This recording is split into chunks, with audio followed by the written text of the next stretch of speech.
Good morning, and welcome to Day 3 of the NextGen Supply Chain Conference. I'm Brian Cirillo, President of Peerless Media. This is the last day of what I think has been a great event. Thank you all for attending, and we hope you'll be with us again next year, either virtually or in person if we're all traveling again. Before we get started, I'd like to thank all of our sponsors and give special recognition to Honeywell Intelligrated, our diamond sponsor. During the breaks, please take the time to visit our exhibitors in the exhibit hall who have made a real effort to get here and make this event possible. If you have any questions about the platform or how to navigate the event, please visit the information desk. Also, when you're registered, you are automatically entered to play the leaderboard game. You earn points by participating in the conference. Be sure to visit the exhibit hall, chat with exhibitors, and submit questions to the presenters. We have thousands of dollars worth of great prizes for the winners.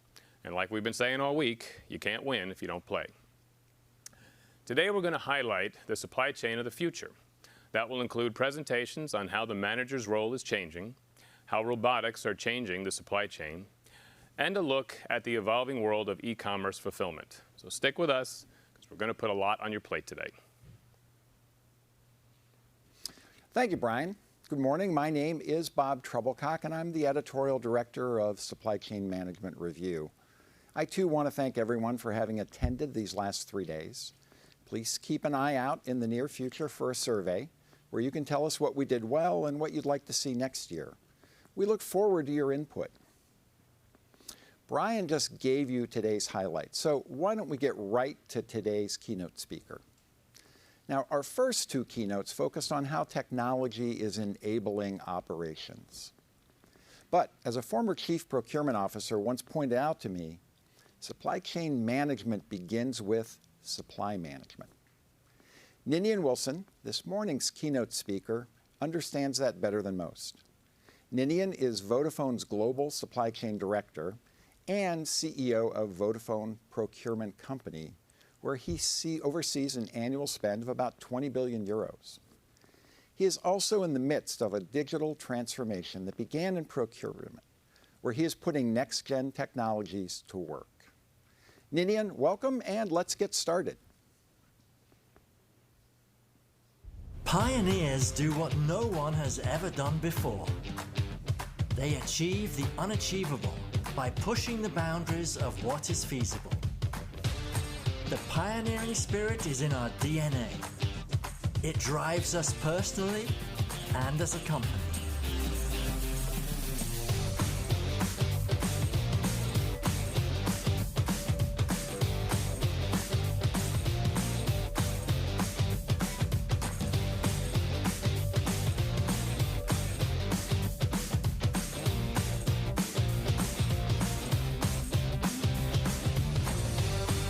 Every day, we challenge ourselves to harness the possibilities of digitalization to create best-in-class digital procurement solutions.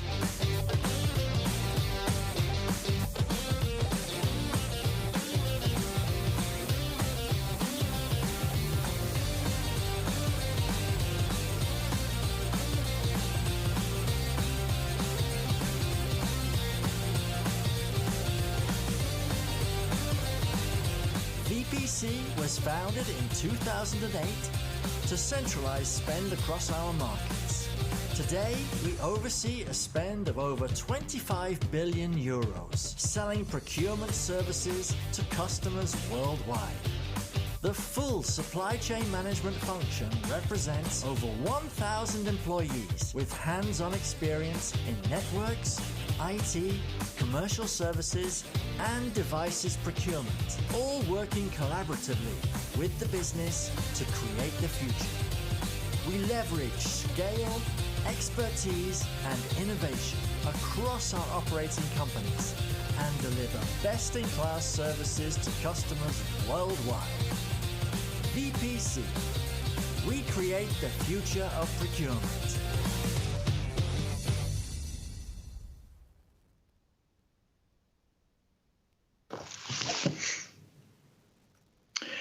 Good afternoon, everybody, and welcome to Luxembourg. It's great to join you today. This is, I think, my second half day back in the office. in the last 235 days. So I've, as the CEO, I can give myself special permission to come back in these incredibly challenging times for all of us supply chain professionals. Today, I'm going to share a little bit around our journey to digital and how digital is transforming how we run our supply chain management organization. For us, it's been a journey that started about 4 years ago when I was appointed the chief executive of the Vodafone procurement company here in Luxembourg. And we support, as you've seen in the cool video, we support all of our operations worldwide and the hundreds of millions of customers which Vodafone has worldwide as too. And it's great to have the opportunity to share some of our journey with you. If we can move on to a couple of slides now, and we'll just get started. This is more of a chat and a conversation. Hopefully you can understand my Scottish accent, so I'm not English, just for clarity. It's a very important differentiation.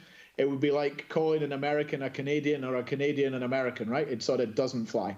So I'm Scottish. I've been Scottish all my life and will continue to be so, at least until my soccer team tonight qualifies for the European Championships tonight. So you've got me to present at a good time before I have a beer later on and cheer on my team. So really about our journey and our journey today. What I'm hoping to do today is really to demystify a little bit about what's real, what isn't real, and what's coming in the future, which will be real.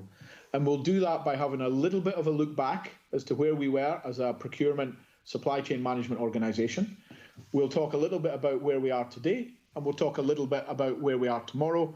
And as all Scottish people, by definition, are candid and direct, I will also, when we answer questions, if you want to do that, talk about all the rubbish mistakes we made, all the good decisions we made, and the things which might go wrong in the future, but at least we're experimenting. And if there's one message I want you to take away and think about in the world of digital, is really about taking that first step, having that experimentation mindset, and actually doing things a bit differently, but using fundamentally data at the core of all your decisions. So if we think about where we were, probably the same place that many supply chain organizations were a few years ago. One, our data wasn't very good. We weren't quite sure what we spent. So we had to get some of these fundamental jigsaw pieces in place. So we spent a lot of time putting in ERP system across the world. We have a single SAP instance across our 23 business units, which from a procurement and supply chain perspective is fantastic. And then we've built a number of analytics tools on top. So we started off really just trying to get the data. And I remember when I first got the job in April 4 years ago, the chief financial officer, Nick Reed at the time, who's now our group CEO, said, listen, I'm coming to visit you in September time. And we said, great, really looking forward to it. And I remember thinking, how are we going to do the presentation? How are we going to put everything together? How can we show Nick our digital intent and ambition? And I said to the team, which we've got here, the IT team, I said, right, we are going to take him through our digital scorecard on the 17th of September. Now, we did not have a digital scorecard. And in that time, from March through to September, we built our first digital scorecard, which talks about what's important to us as a company. So first of all, safety, number of incidents we've had or fatalities we've had in our business, savings, because procurement functions never get away from savings, working capital impact, and then we had about another 5 or 6 KPIs. And we sat with Nick, and the scorecard went live on the morning of his visit. So I must be honest, I was a little bit nervous about it working. And the scorecard allowed us to click through and show detailed information at a couple of levels to Nick. And that was the start of our journey. So really just getting the data in one place and beginning to visualize the data. So moving from getting the data to what we call making the data speak for us, and really thinking about how we take quite complex data and visualize it. And our story in Vodafone is around visualizing that data and making it accessible to everyone. So the whole democratization of data and making it usable is also so important. And I'll come on to why that's important if you want to be operationally excellent shortly. So for us, we've moved from the how much do we spend, shall we write to the suppliers and ask them, which is what we used to do in supply chain. I don't know how much we spend with you, Ericsson. Could you please tell us? To us really understanding that at a very detailed level, to having the real-time or near real-time analytics, and you need to be clear on what you need real-time and what you need near real-time. Fantastic visualization of the data, we'll come on to that shortly, and actually really using that visual model of data to drive operational excellence and to drive performance across the function. So that's where we are today. And then tomorrow coming up, in terms of what we're now working on for the future. So some of this is not real yet, but it is becoming real. So when we started, didn't have the data. We now have the data. We now have data speaking. And now we want to make data act. And for us, the act in the data is around using machine learning and AI to actually do things with the data without any human intervention. And it kind of makes all my category managers a little bit nervous because they say, Ninian, if we do all this stuff, we won't have anything to do. But that's not correct because most of my people are up to here doing stuff already, and I need to give them more thinking time back so then they can create really smart category strategies. So on our roadmap today, we do have something called autonomous sourcing, and our vision for autonomous sourcing we'll also talk about shortly. But if we could move on to the next slide, because what you want to know is what's real and what is Scottish mist. So let me take you through what's real. So the dashboard you're seeing up in front of you, I need you to imagine that you're now in the procurement control centre in the Vodafone procurement company. If I actually look through my office window over there to the right, it's about 50 metres away. This is a screen that is 6 metres by 3 metres, touch screen. And this is our digital control centre. And as you'll see on this screen, if you make it a little bit larger, you can see two sets of data. On the left-hand side, you've got compliance data. And I know if you're in supply chain management or you're in procurement, your audit committees are all over you on compliance. And trust me, I know how it feels. And then on the second side, you've got efficiency metrics. So not only is your audit department over you on compliance, but they also want to know that you're running an efficient shop in supply chain management. So standard metrics here, but the key here is these are either real-time or near real-time metrics. And when I say near real-time, that's updated 2 or 3 times a day, so that we've got very current data. You all know the metrics. So retrospective purchase orders, which is in the top column in the middle on the left-hand side, 0.09% of all POs in the whole of Vodafone worldwide are retrospective. Okay, and you can all look at your Hackett benchmarks and decide whether that's good, bad, or indifferent. If the colours are green on the dials, we're good. If they're amber, we've got work to do. And if we're red, we're going to be sitting on the naughty step if we don't fix it. So you can see some of those compliance ones there. On the right-hand side, you've got process effectiveness and efficiency. And you can see here, I'll just call out a couple of ones which will make you smile if you're in this space as well. So perfect PO is a purchase order, so it's a requisition that goes through the whole process without any rework whatsoever. And we're at 97.5% of our POs go through the whole system with 0 rework. And why that's important for us is because then that becomes an efficiency metric, both not just on cost in the process by rework, but also becomes important for the end user experience so they know their POs are going to go out the door well. And then to the dial to the right of that, you've got the number of catalogues we have, catalogue-based POs, which again for an SCM is important because that means you're standardizing what you buy and it's click and buy for the end user. And you can see we've got a hugely high level of catalogues at 88%. That actually helps us in that whole process efficiency. And then down on the left-hand side, you'll notice cost per PO. And by the way, this is all real data from when we sent in the PowerPoint copy of the chart. and we are down at €1.90 to process a PO. And by the way, we process 880,000 POs per annum as Vodafone across the 23 different operating countries, which can be anywhere from India through to South Africa to our European base of companies and even offices which we've got in the US. So it's a scale operation. But really what you want to try and figure out is how is each OpCo doing? And if you clicked on one of these, I'll not do it today, they have a scorecard of who's the best and who has the most, as we call it, opportunity for improvement. So there is instant scorecarding and tabling of who's doing well and who isn't doing well.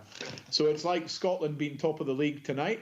We need to be top of the league tomorrow morning, and Serbia need to be second in the group qualifying stage for this. So really we combine that and we use this to performance manage our function.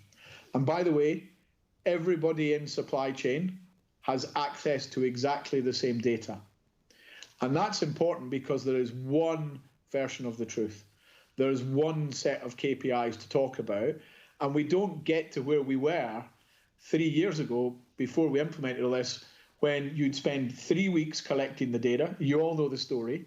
Somebody would put it together in a nice PowerPoint slide. You'd go on the performance management call in week 4, and so the head of the business in the South African business would say, I don't recognize this number. This isn't my number. I think there's an error here. And before you know it, you're not having a conversation around performance and performance improvement. You're having a conversation around whether the data's correct or not. And I think we've successfully passed that phase. Now, when we look at compliance and efficiency, it's important that those two things go together. So you see the green bar in the middle, which we've got here. And this was a special metric we brought together specifically to try and bring it together, those two areas. And we call it a happy purchase order. And a happy purchase order, I guess if you're a supplier and you get a purchase order, you're happy. But a happy purchase order for us, one, it's a great tag name for it, but it's one that's fully compliant and it has no rework and it goes out of our processes in the lead times which we have agreed to in terms of SLA. So that's a happy PO. And as you can see from the number here, 95.9% of our POs are currently happy. So that makes performance management also fun in the business, yeah? Because you can all be very serious down in the data and try and figure out what the data is telling you, but also you need to have a bit of fun. So we have obviously all of the OpCos rated on who's the happiest and who needs to be happy going forward. If we could move on, please. Now, what I've talked a little bit about there, and those of you who are astute will notice that that's really around efficiency and effectiveness of the PO process. So it's kind of transactional for us. And I would agree. And that's where we started. Because we actually understood that if we cannot get that right, it doesn't matter how good we do the contracts and the strategic sourcing activity at the start of the process, if the back of the process leaks value away and you don't see it. So we decided to start there. And that work you've just been seeing has been presented not just to our board members, but also to our investor community, because we've taken them through that. So now you've done that piece and we've got that nailed, and we're now making data speak and act. Then we thought, right, now what do we want to transform? And now we're going into the harder bit. And it is also the bit where there's a lot of hype. And actually, quite frankly, still a lot of learning to come from all of the service providers who are in this space. So what you can see here is our sourcing analytics pipeline. So again, for the 1,000 people who are in supply chain management, whether you are in South Africa, Tanzania, Egypt, Luxembourg, or the UK, you see the same dashboard. You see the same information. And in this one, we have every single piece of sourcing activity which is going on. So I can tell you today, and this is a bit of a subset, that we have 684 sourcing projects underway, and we are sourcing today 3.4 billion of spend. So again, these allow us to think really clearly around what are we doing, what will it deliver, and also how much resources is it taking out.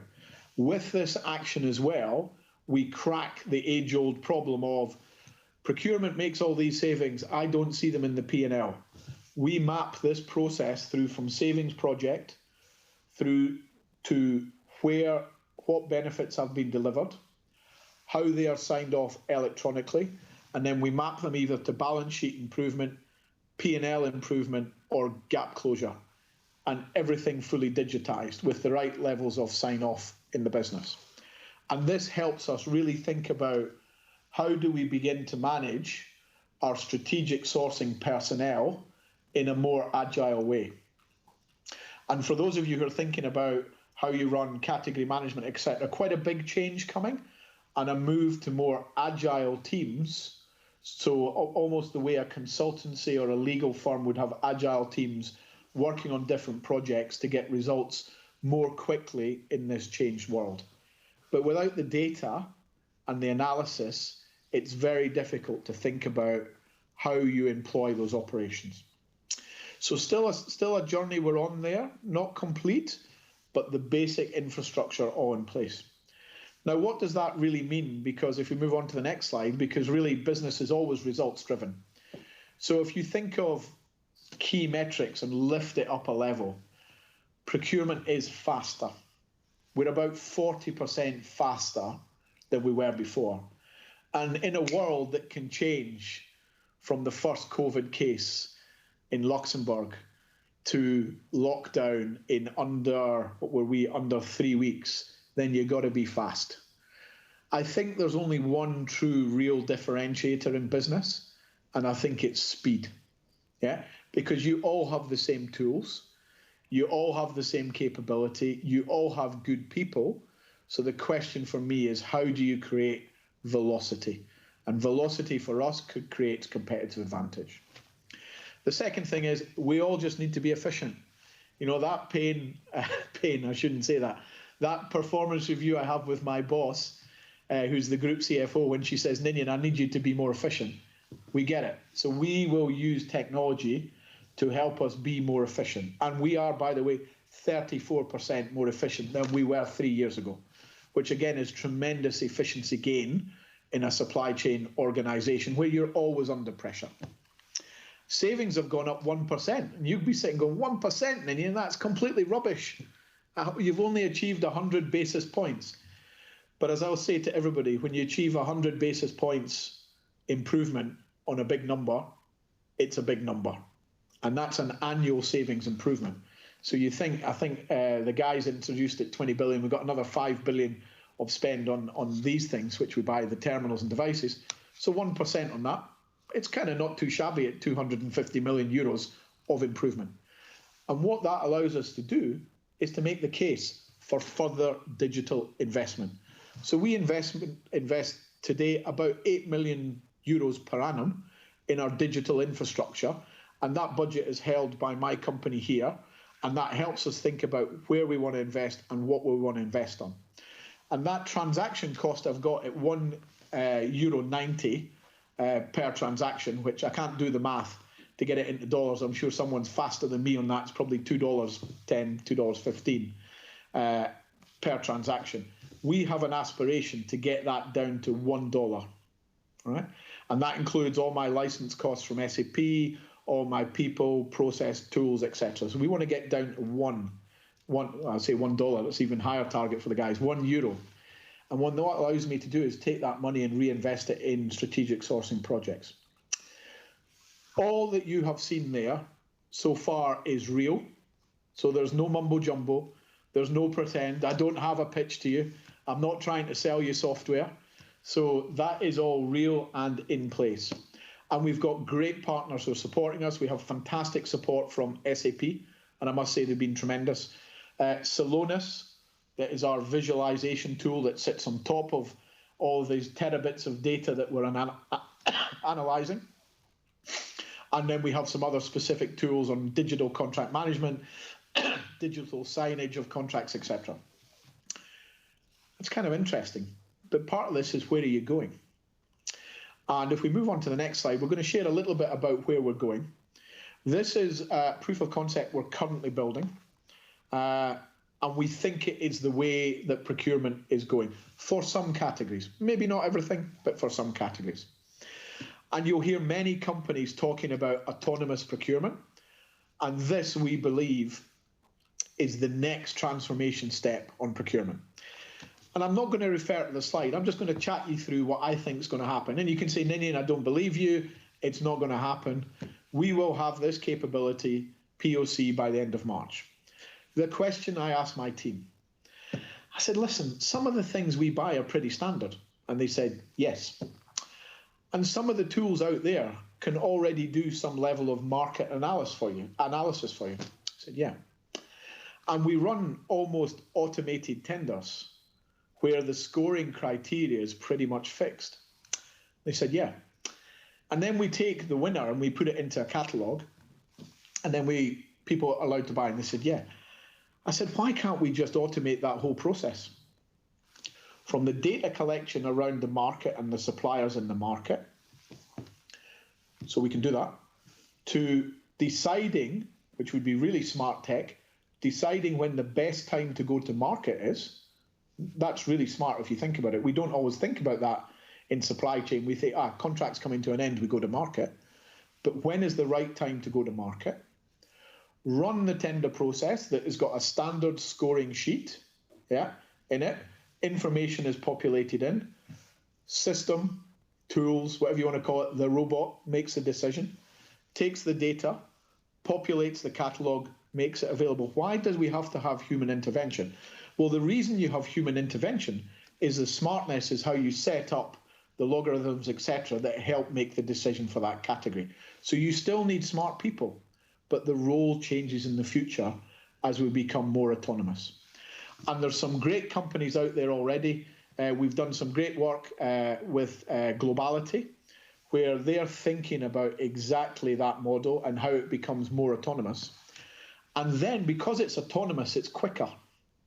And we can apply more intelligence to the decision process or how we will write the logarithms. The logarithms, easy for you to say that, difficult for a Scotsman to get that wording right. But really, and I sent this to my boss, and we presented 2 weeks ago to the group chief executive. He did his performance review of supply chain. And my boss, who's the CFO, wrote back, Margarita, and she said, Ninian, she said in procurement in the future, it'll be a battle of the bots to figure out who wins business from the supplier and how smart we position the tender. And we believe that is the way forward. So therefore, we are investing in this technology, which will enable our category managers to think about the strategy, to automate it, and to collect things such as risk mitigation strategies. And in a world which is definitely a little bit more risky than it was sort of a year and a half ago, we think that is the way to go. Now, moving on finally, when you begin to think that way and you think about what you want to automate, if we move on to the last slide, please. If you think about that, then you've got to really think around what is your supply chain management function going to look at in the future? And if you're trying to be future looking as a function, our view is you need to invest in that future. You can't just wait for someone to bring things to you. You've got to be out there looking. So we've also created here in Luxembourg, and it's just upstairs from there. There's nobody there working at the moment because of the COVID restrictions, but we've created something called Tomorrow Street, which is our startup incubator. And this is around really looking for companies that can help both Vodafone on those digital journeys with its customers, but can also help our country, Luxembourg, but also really think about, are there scale-up companies who've got super smart digitization ideas who we can give a leg up to, who can help us in supply chain management become more digital and more forward-looking. So that's the way we think. You might say some of it is right, some of it is wrong. We have learned through this process to trial things, to try things. We've got some things wrong. Fortunately, they're not multi-million-pound decisions which we've got wrong. We tend to like to get those right. But we have made sort of investments in things we kind of got wrong. And the learning from that we then bring back and bring into the next projects which we try and run. So for me, that was just a little bit of an insight to the Vodafone procurement company, how we kind of think, and why we think digitization is changing our world forever. I remember back in 1990, just to give you, was it 1990? I can't remember that far back. In 2000, I joined a company called Cable and Wireless at the time. It was one of the biggest telcos in the world.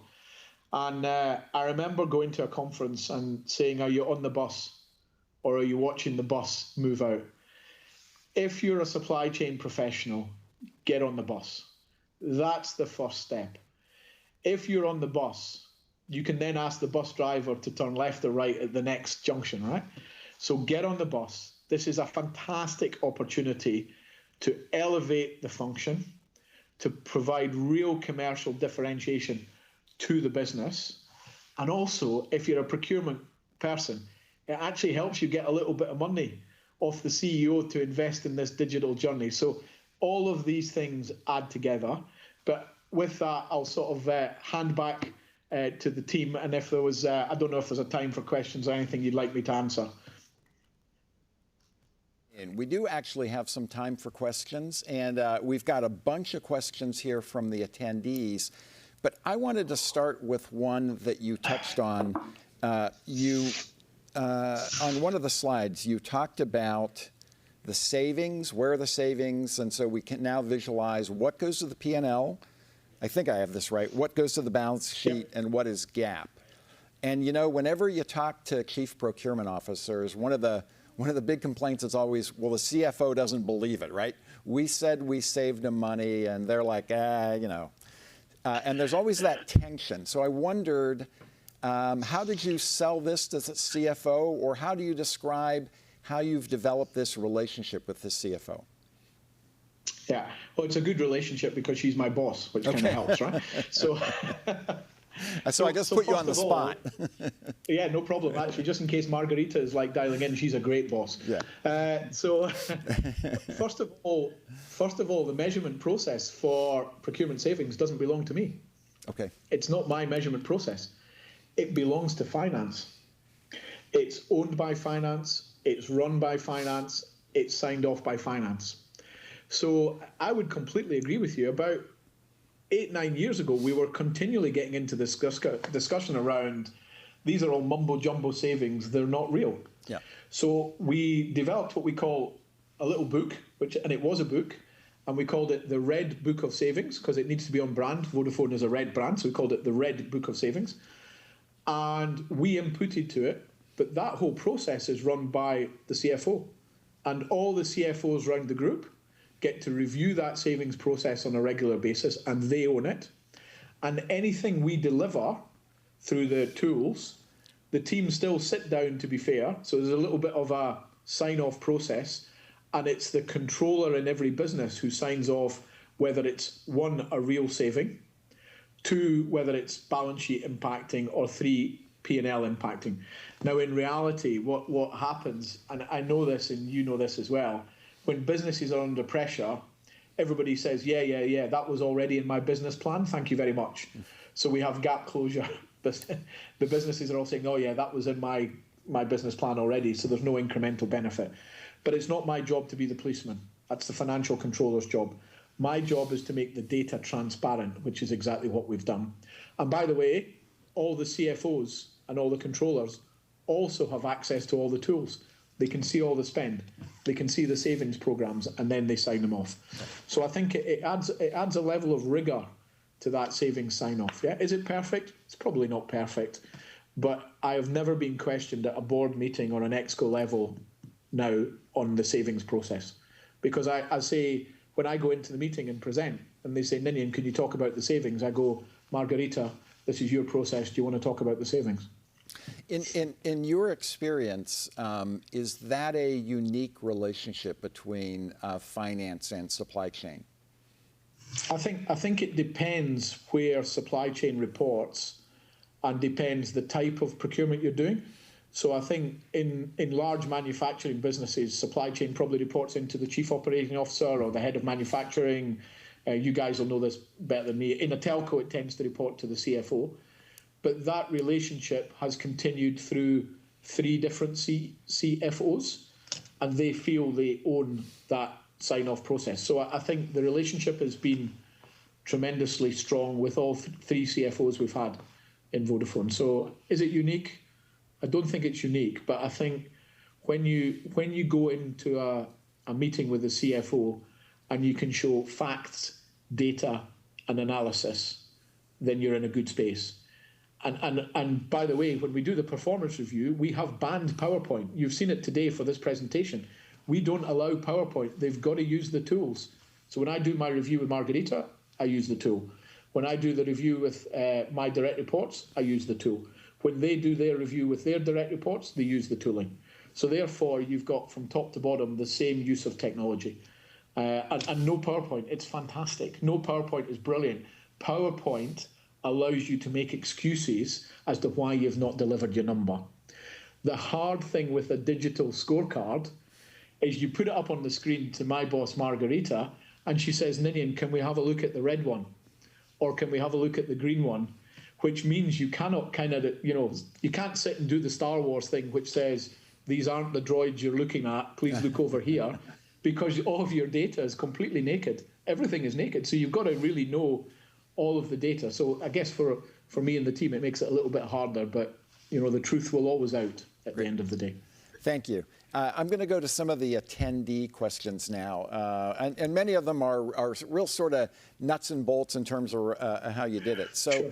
One of the attendees was wondering, in terms of the Vodafone collaboration program with True Data, what percentage of your suppliers have engaged so far? And he goes on to say that in his experience, it's difficult to get small to medium-sized businesses on board because of the expense of this. So what percentage and how have you gotten suppliers on board? Yeah, so we have, in the supply chain management, we've got 11,800 suppliers.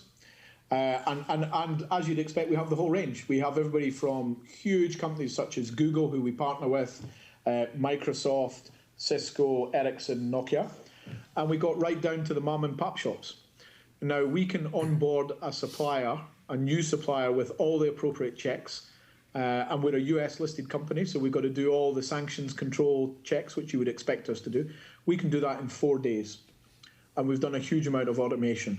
So we're trying to keep the cost as low as possible.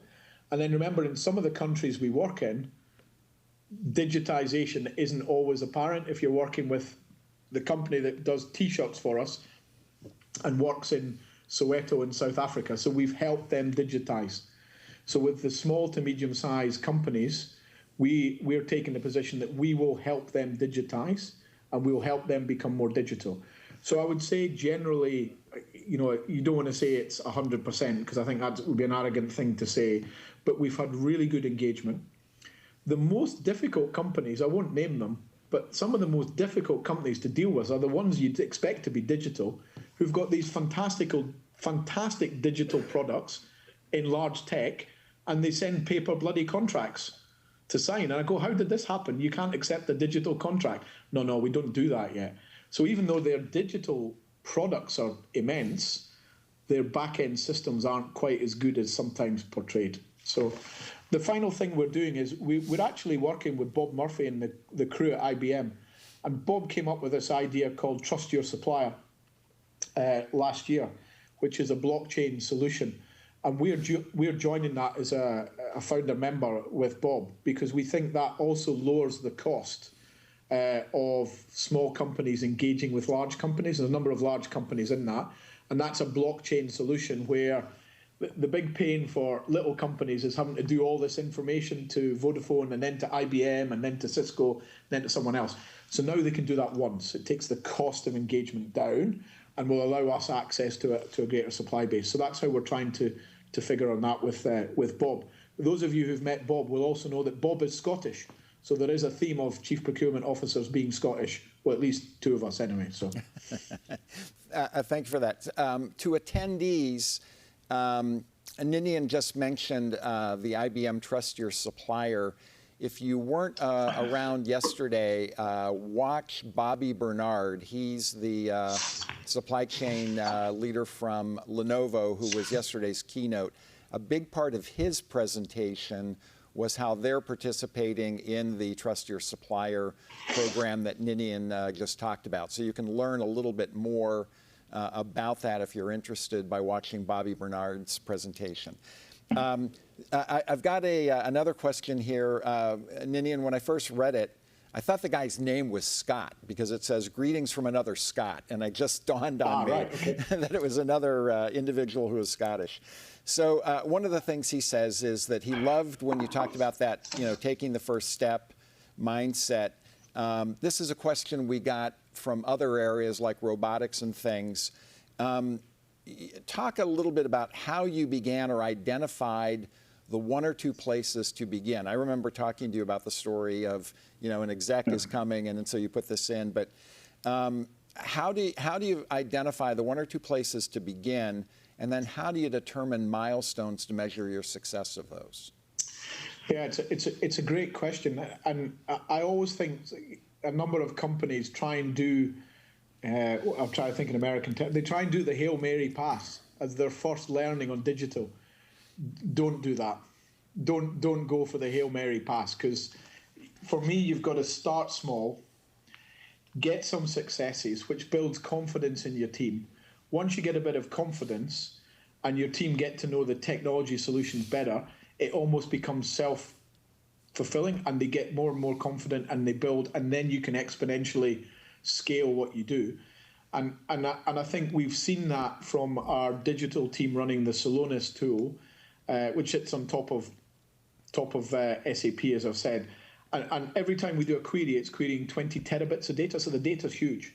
And we started off with a simple scorecard. And then I asked them, I said, how much inventory have we got, guys?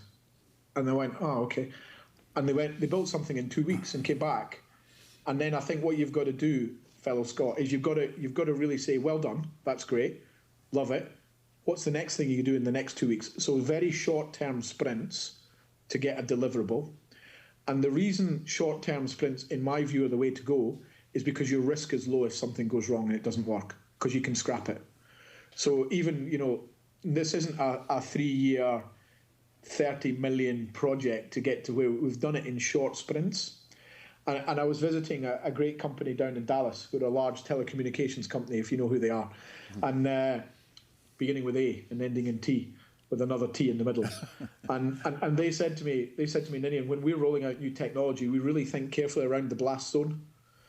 And I thought, the blast zone, what's that mean? And they just said, we really think about when we experiment, if it doesn't work, what's the impact and can we roll it back quickly? So I think that experimentation mindset is quite hard to get in procurement, because a lot of procurement people are trained to write the perfect contract, to not make any mistakes. And you've got to change that cultural perspective around trying to get some people who are happy to experiment. So we brought some data scientists in. We gave them some great toys. So they have the big screen in the control center. And this is their playground for playing and experimenting. And they come back and say, we've done this, what do you think of this? And I go, well, I'm not sure I like that. And we've done this on payment terms. So I can show you now the payment terms we're doing for every supplier in every country. I said, that's great, because I need to know that kind of stuff for my CSR agenda. So creating that atmosphere and culture, I think, is probably the tough bit. But my key advice would be short sprints, clear deliverables, get some success, build confidence, and then when you know you're on the right track, then you can make the bigger investment and scale the opportunity. Thank you. How long did it take to standardize on the KPIs for the control center, and how long before the analytics were considered stable and accurate? Oh, great question. They're definitely stable and accurate now.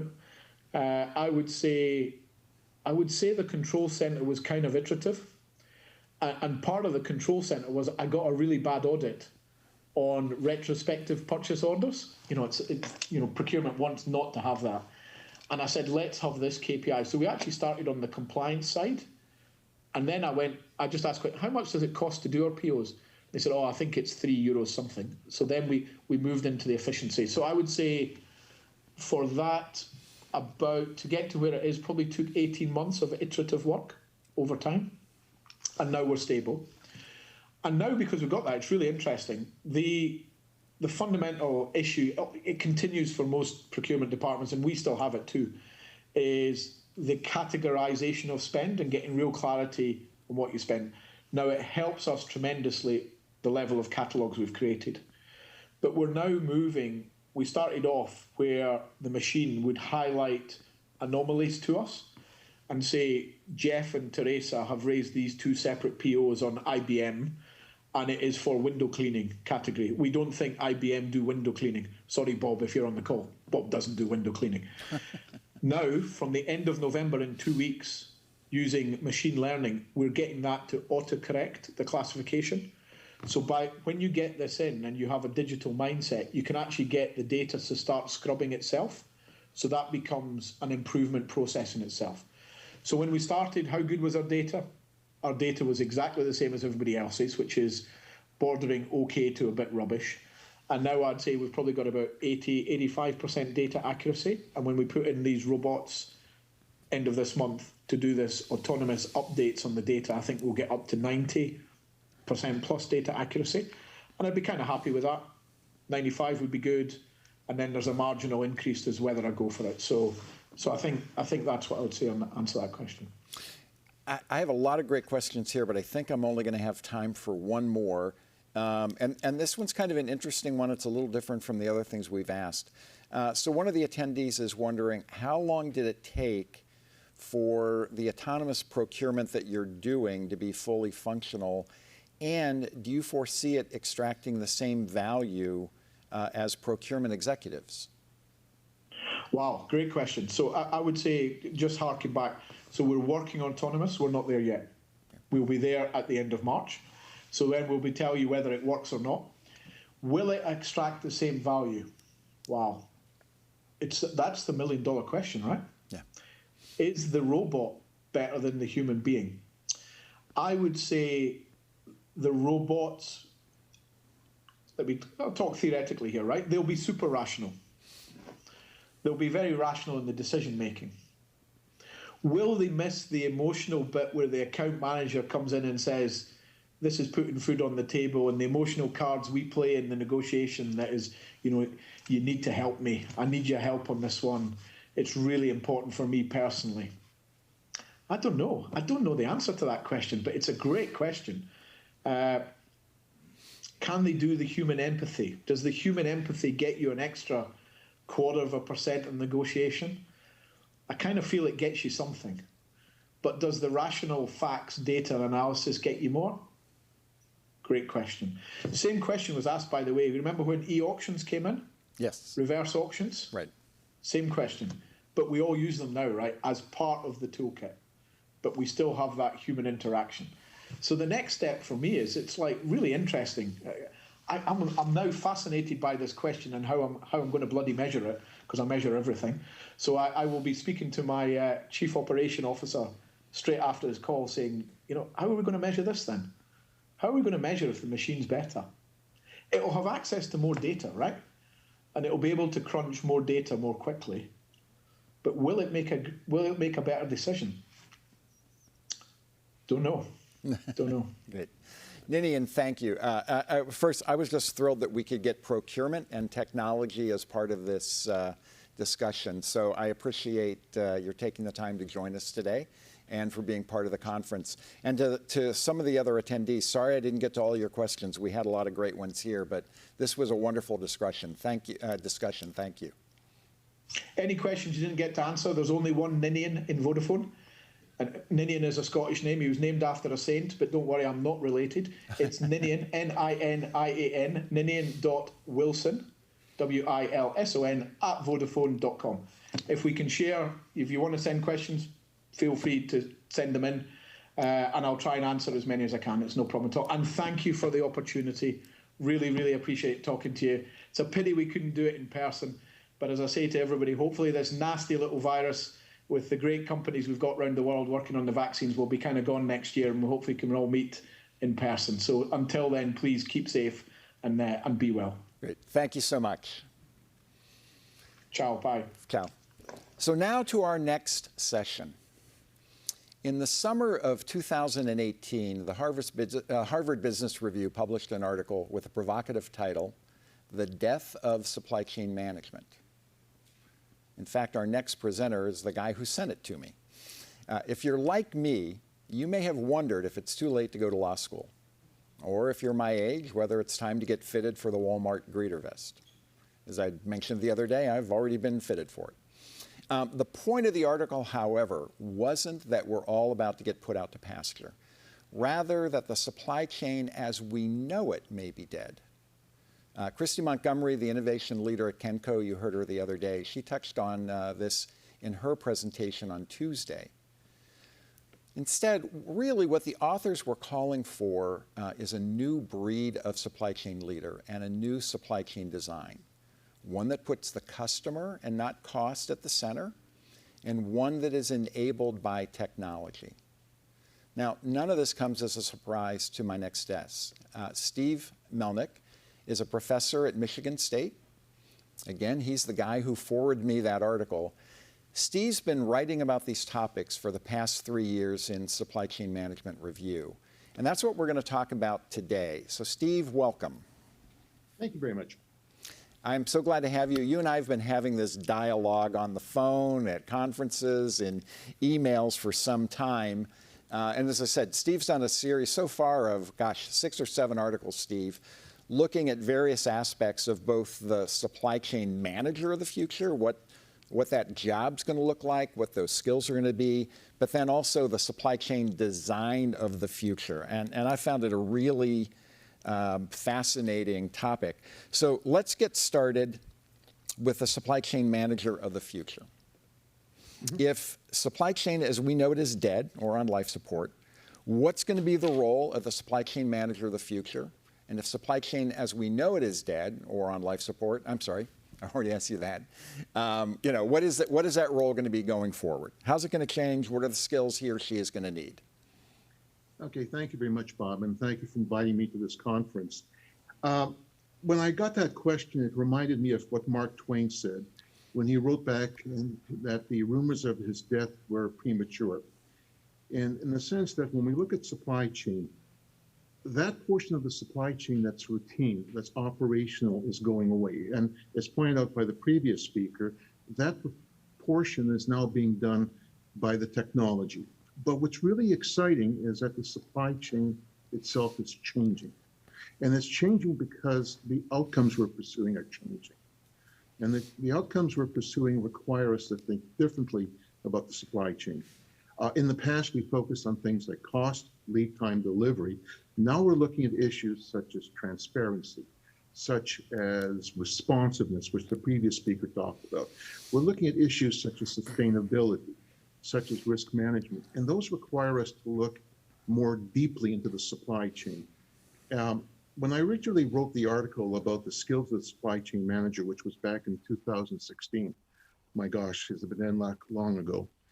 I was doing it because when we had done the Beyond the Horizon project, we saw the supply chain manager as basically changing what they had and going from the very functional person who worked inside the silo to someone who worked extensively beyond. If I was to rewrite that article today, I would say that some of the issues, some of the skills we pointed out are still there. Today's supply chain manager has to be a critical thinker. They have to understand that a lot of the stuff that they deal with are symptoms. Today's supply chain manager has also got to accept complexity and understand that complexity is different from complicated. Complexity comes from the customer, complicated comes from what we do to ourselves. They also have to be a fast decision maker. And I love that comment from the previous speaker at Vodafone. That's exactly the point. You have to make decisions quickly, knowing that you're not going to be right, but knowing that the cost of not acting are far greater. The other thing that they're going to have to think about is they're going to have to be problem solvers, not decision makers. Any person can be a decision maker, but understanding gaps. To that, I'm going to add a couple of others. They have to be able to restate technology into strategic capabilities. Most people, when we look at technology, are impressed by the wow factor. Look at what I can do now. You show people the stuff, and it's not that that's important. It's what is it that I can now do that I couldn't do before? And that's asking a very different question.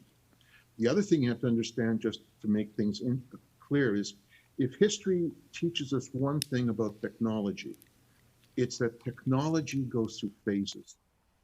Initially, when we have technology, we tend to use it to substitute for an existing approach.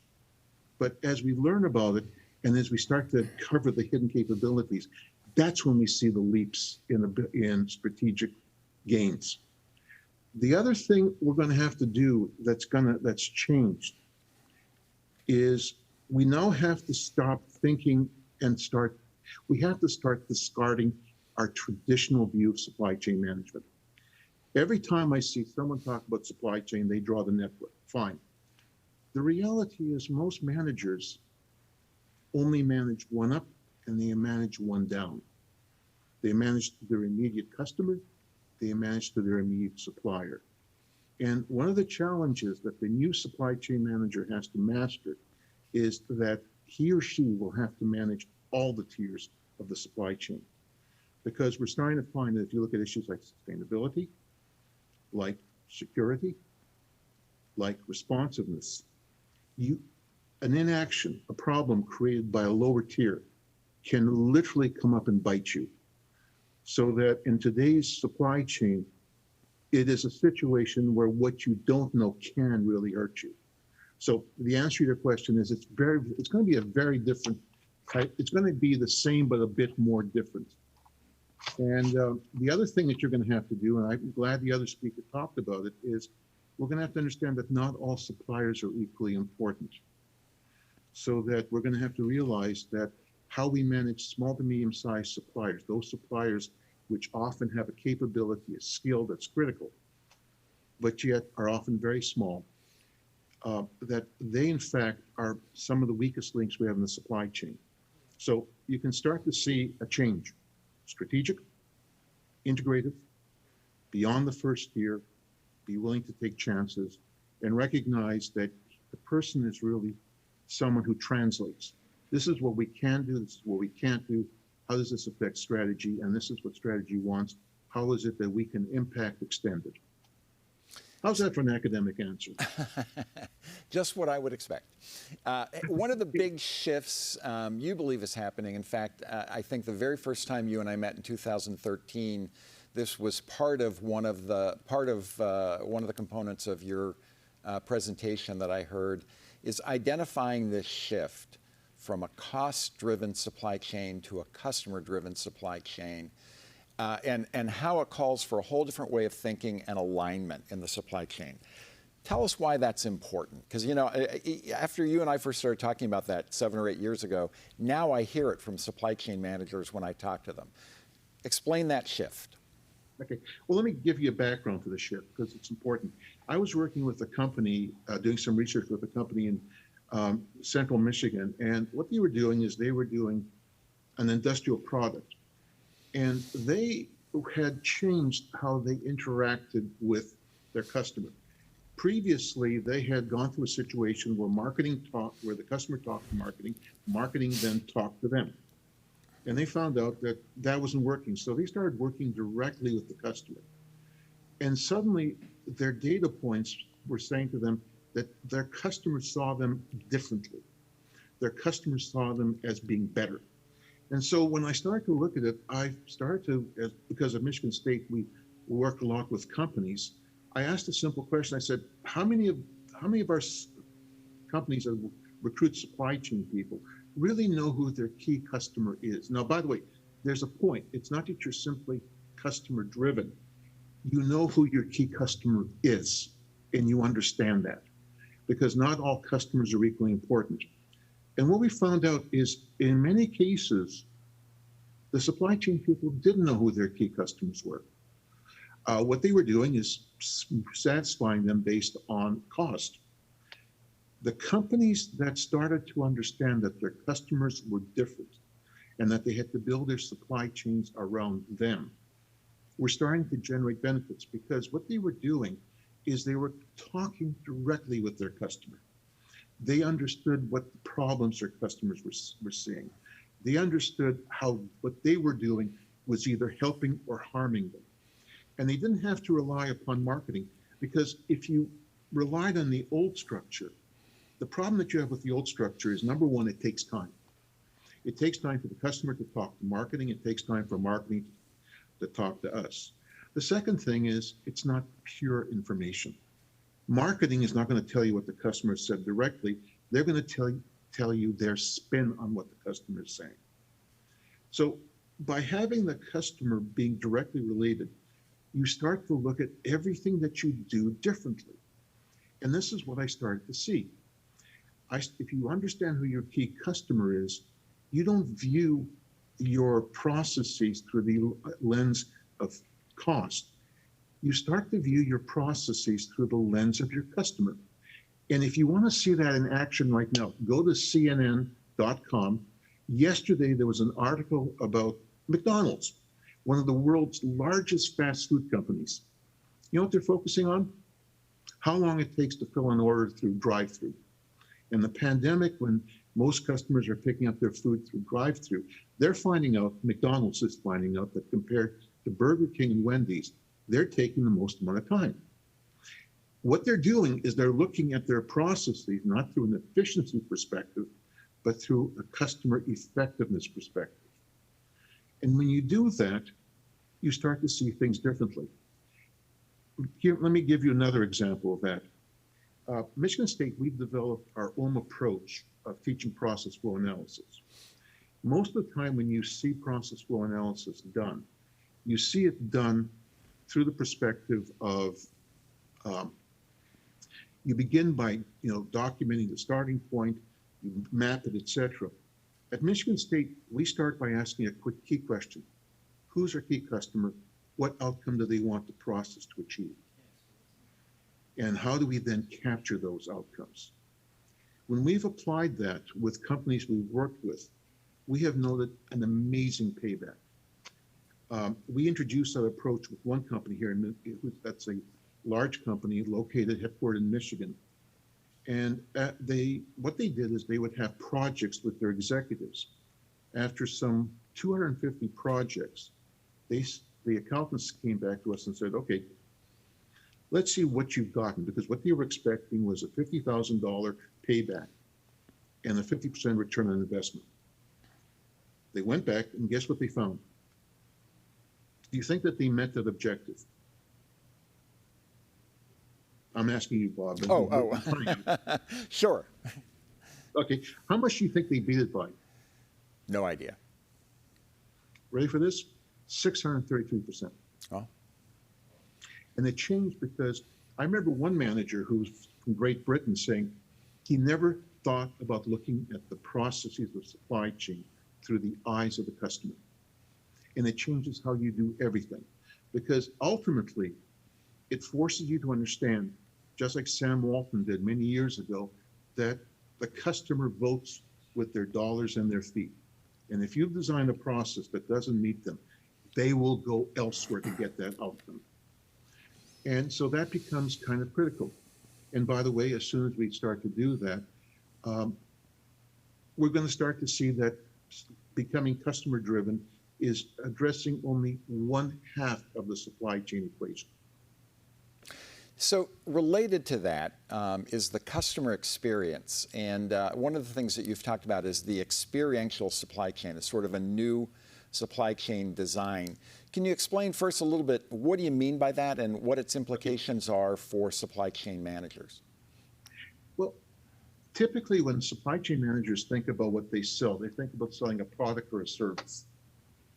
And that was interesting, but then what happened, let me give you the background, because I have these moments that occurs, I call them BFOs, blinding flashes of the obvious. I was a Decision Science Institute conference in Seattle, Washington, and I went into one of the new Starbucks outlets called Starbucks Reserve. And I bought myself a cup of coffee made through the siphon method, which is very labor intensive. It's the first way of making coffee. And this will be happy to Mr. Wilson, that it was designed by a Scottish chemist in the 1840s. It involves having 2 bowls of water, and you put water in the bottom bowl. You have it you boil it, there's a reverse vacuum, goes in the top bowl. We put coffee in there. We let the coffee cool. It's drawn down to the bottom bowl, goes through a filter. And what you got is a very, very delicate, different cup of coffee. It took 90 seconds to make it. Cost me $15. And I'm thinking there, what am I really buying? And what I started to see is I wasn't buying just a cup of coffee. I was buying the experience.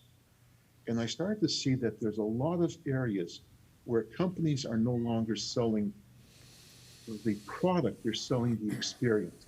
If you go to M. Taylor, which designs clothing for you, you're participating in the experience. If you look at some of the online places that allow you to buy food that you can make at home, that's an experience. And so what it struck me is that as supply chain managers move forward, they've got to start to think about the fact that it's no longer enough to sell the product. We have to understand that we sell more than the product. We sell the experience. We sell involvement. We sell achievement. In some cases, we sell confidence, awareness that we're doing something good, that we're buying a product that's helping people.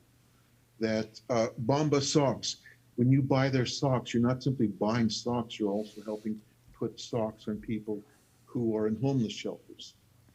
And when that occurred, it struck me that this was really an extension of the customer-driven supply chain.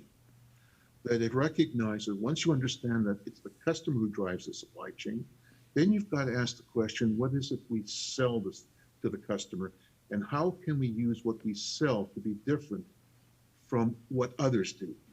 So it becomes a way of differentiating ourselves, of making us unique in the minds of the customer. And suddenly out of that discussion, something else occurred. I started to see the value of the P status. And what's that? That's being either the preferred supplier or the preferred customer. And what you're dealing with the experiential supply chain is you're building that relationship so that when a customer looks at you, you become the first person that they turn to when they have a need. By the way, the thing that people don't understand about the experiential supply chain is unlike selling a good or a product or a service, it is ever changing. Because what you offer today may be exciting. Tomorrow it's going to be expected. So you've got to keep on, in essence, surprising the customer. And when we talked to companies that were engaged in this, we got an interesting response I didn't expect, which is if engaging in the experiential supply chain forced them to abandon a critical notion. And that notion was that they knew their customer. One manager put it to me as the following. He said, we treat our customer as if, they're basically a surprise. Every day we work with them, they're going to want something that we didn't expect. And that means we never take them for granted. We're always trying to figure out what it is they want that we can provide. This is going to sound like a cliche because everybody talks about the Amazon experience, right? And how do you replicate the Amazon experience? And I'll be honest, when you and I first started talking about the experiential supply chain, it was always a concept I had trouble getting my head around. But then I visited an Amazon fulfillment center. Mm-hmm. And while I was there, I had a chance to talk to the person that gave me the tour of the facility about their whole network. Yep. What was unique about that facility wasn't how they pick orders and things like that, because you can see that equipment almost anywhere. But this facility had 1 million SKUs, 3 million items, which meant basically that most SKUs only had 1 or 2 representations in the facility, right? So they have this entire global network that really is focused on one item because they're stocking at one item and then they got to replenish it when they sell it and so on. And then he was explaining about how they determined, because they had another facility, the same size, 1 million square feet, about 40 miles away, also had 1 million SKUs and 3 million items. And deciding about how, if we have one item here and one item there, do we sell it as 2 packages? What does the customer want? And what you realized, again, is as huge as Amazon is and as many orders as they fill, they really are focused on how do we best handle this one item that, Bob or Steve might order. And it really made that real to me, seeing what's one of the world's great companies doing that. One thing that hasn't come up a lot in the conference so far, but I know it's something you think a lot about, and this might end up being our last question, what role will cybersecurity play in supply chains of the future? That's a big one. Let me give you something to think about.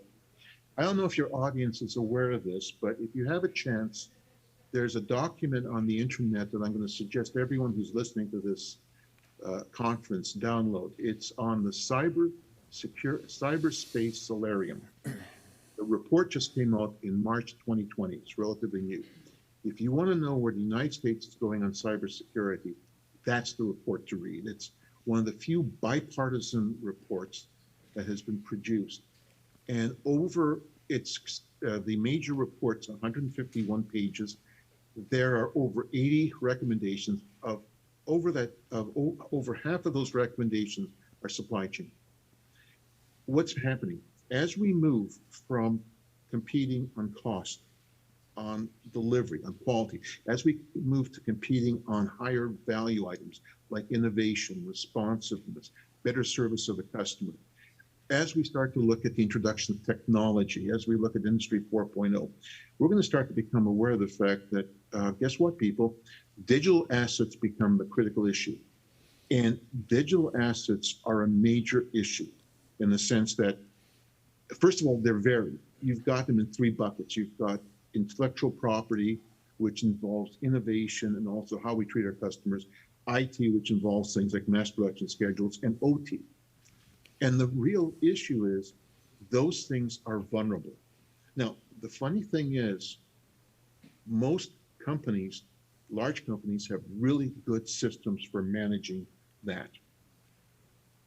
The reality is, if you look at many of the reports, they will tell you that when they're attacked, it's not through an attack on them. It's an attack on the weakest link in the supply chain.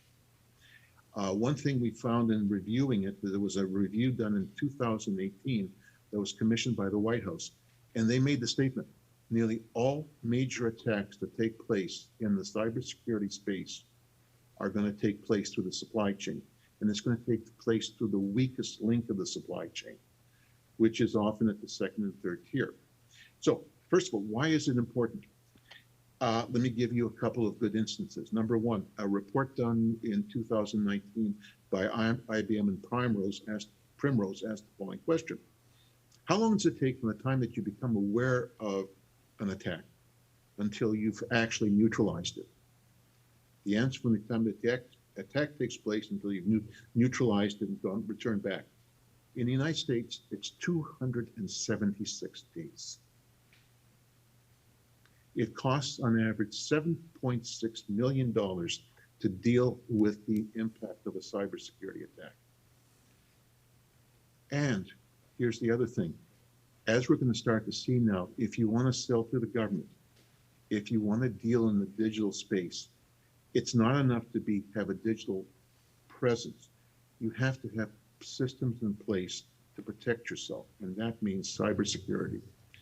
And it also means you have to deal with the issue of multi-tier supply chains, because these are going to occur at your second and third tier suppliers, and dealing with SMEs.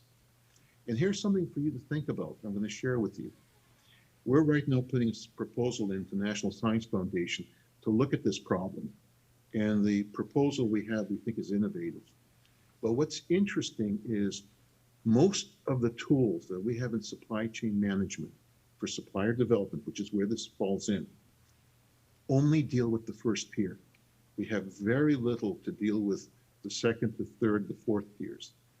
The other thing it forces us to understand is, in order to attack cybersecurity, we have to understand that we have to convince suppliers to make investments that they may not be able to do. And in that case, that's also going to reflect the fact that they have to see us as being good customers. So what it's starting to do is the cybersecurity question is going to become hot, and it's going to become hot across the world if not. I'm seeing it in Australia, South Africa, I'm seeing it in the EU, I'm seeing it in Great Britain. And in the process of attacking and resolving the cybersecurity problem, the solutions that are going to be truly effective are going to be really impactful, because you have to deal with all the stages. You have to understand the importance of being a good customer, and you have to deal explicitly with the challenge of how do you deal with small to medium-sized suppliers, which often do not have the resources, the expertise to do this. But yet they are the people who become the targets for things known as watering hole or leapfrog attacks. And one final comment, look at what's happening in the United States Department of Defense. They're right now pushing a certification process known as CMMC, which stands for Cybersecurity Maturity Model Certification.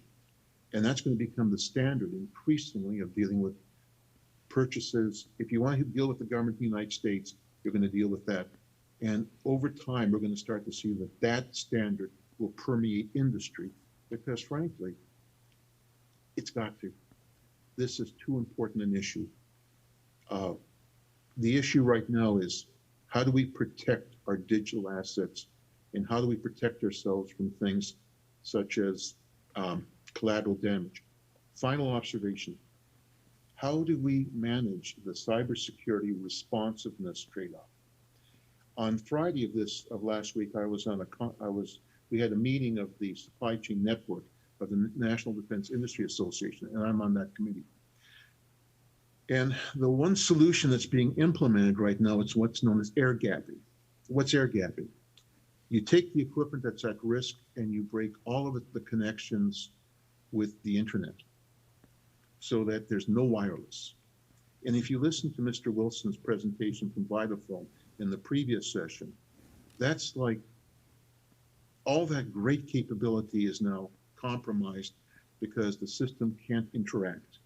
So the challenge is, and here's the challenge that's going to be facing nearly every supply chain manager in the next 5 years. How do you enhance cybersecurity without compromising responsiveness? And that's where I'm working right now. Thank you, Steve. If any of the attendees are interested in the series that Steve's been writing, send me an email. It's btrubblecock. You have to figure out how to spell my last name.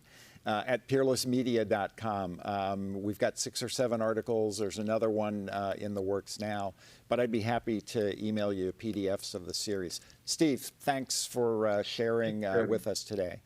That's the end. That's the end of our first block.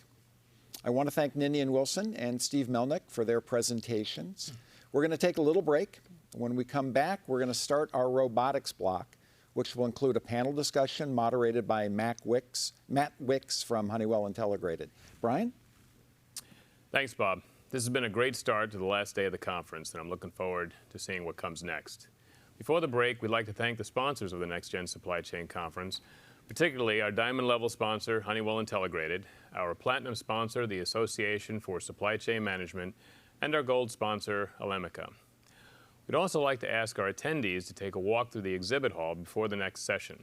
All of the exhibitors have a representative ready should you have any questions. Our next session will begin at 10:45 Central Time. We'll see you then.